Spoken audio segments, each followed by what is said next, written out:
ఆయన ముఖ్యమంత్రి కాకముందే వాళ్ళ కులం హిస్టరీ చెప్పాలంటే 10 నిమిషాలు పడుతుంది. వాళ్ళ ఓబీసీలలో ఉన్నది, ఆయన ఓబీసీ ప్రధానమంత్రిగా ఉన్నాడు. ఒకటి గర్వంగా చెప్పే అంశం ఏంటంటే దేశంలో ఇప్పటి వరకు ఎవరెవరు ప్రధానమంత్రి అయ్యారో మరి చూసిండ్రు, ఏ వర్గాల వల్ల చూసిండ్రు. కానీ ఆకలి తెలిసిన బిడ్డ, పేదరికం నుంచి వచ్చిన బిడ్డ, ప్లాట్ఫామ్ మీద ఛాయమైన బిడ్డ ప్రధానమంత్రి అయితే భారత కీర్తి పతాక ప్రపంచ చిత్రపటం మీద ఎట్లా ఎగిరిందో చూపించిన బిడ్డ మోడీ. 65 ఏళ్ళ పాలన, మోడీ గారు రాకముందు 65 ఏళ్ళ పాలన జరిగింది ఇక్కడ. అలా 48 సంవత్సరాల కాలం పాటు కాంగ్రెస్ పార్టీ పాలించింది. గా మహిళలకు బయలుపోయి పోవడానికి లోటలు పట్టుకొని పొద్దున పూట 4 గంటల పోయే పరిస్థితి, మధ్యాహ్నం అయిందంటే బయటికి పోని పరిస్థితి ఉండే.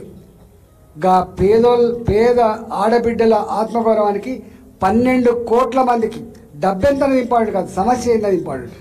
12 కోట్ల మందికి టాయిలెట్ కట్టించి ఆదుకున్న బిడ్డలు పట్టుకొని, ఇవాళ 4 కోట్ల మందికి సొంత ఇంటికి నెరవేర్చిన బిడ్డలు పట్టుకొని, నీ గ్రామాలను మీ ముఖాలకు గ్రామాలలో 5 రూపాయల బిల్లు లేదు నువ్వు ఇచ్చింది. ఇవాళ పెరిగే చెట్టు, పారే మురికి కాలువ, నడిచే సిమెంట్ రోడ్డు, తడి చెత్త, పొడి చెత్త, షెడ్లు, శ్మశాన వాటికలు, గ్రామ పంచాయతీ భవనాలు, అంగన్వాడీ భవనాలు, కేసీఆర్ కట్టించిన రైతు వేదికలు, చివరికి గ్రామ పంచాయతీ జీతభత్యాలు కూడా కేంద్ర ప్రభుత్వ 15th ఫైనాన్స్ కమిషన్ నిధులు వస్తే తప్ప ఇక్కడ దిక్కులేని పరిస్థితులు గుర్తుపెట్టుకోండి. గది ఇవాళ వీళ్ళ దుస్థితి. అందుకనే వీళ్ళకి ఏం చెప్తాను చెప్పండి. ఇవాళ ఆయనకి ఇలాంటి వాటిలో లాగి నువ్వు పెద్దోని అవుతా అనుకుంటే నీ వెర్రి బాగోలుతానికి ప్రజలు నవ్వుకుంటున్నారు. గీరనామా ముఖ్యమంత్రి అని చెప్పి ఢిల్లీకి పోయేమో మా పెద్దన్న అంటాడు, ఇక్కడికి వచ్చాక ఇది మాట్లాడతాడు. అందుకని అంటే బాధ అనిపించే అంశం ఏంటంటే ఆయన అహంకారంతో కేంద్ర ప్రభుత్వ పరంగా రావాల్సినవి రాకుండా చేసుకున్నాడు. ఈయన కూడా ఇలా గిట్లాంటి పిచ్చి మాటలు మాట్లాడుకొని చేసుకుంటున్నాడు. ఇది ఆయనకు నష్టం కాదు, తెలంగాణ ప్రజలకు నష్టం, తెలంగాణ రాష్ట్రానికి నష్టం. ఇట్లాంటి పిచ్చి మాటలు మాట్లాడదని చెప్పి కోరుతున్నాను నేను.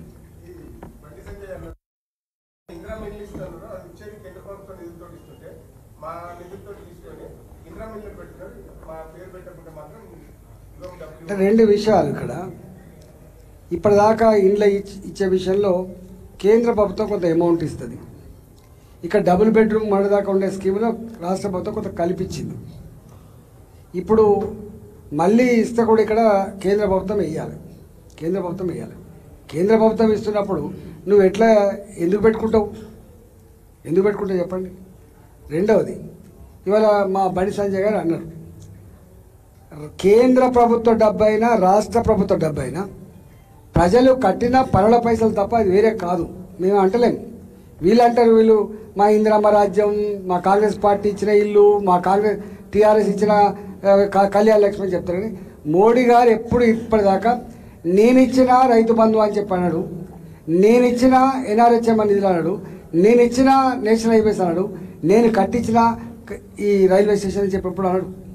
అందువల్ల వీళ్ళు ఈ పిచ్చి సంకుచిత మాటలు పక్కకు పెట్టి ఇలా ఇల్లు కట్టించే ప్రయత్నం చేయమని చెప్పి నేను సూచన చేస్తుంది. పేరెవరిదని పక్కకు పెట్టు, ఇల్లు కట్టి ఫస్ట్ అయితే.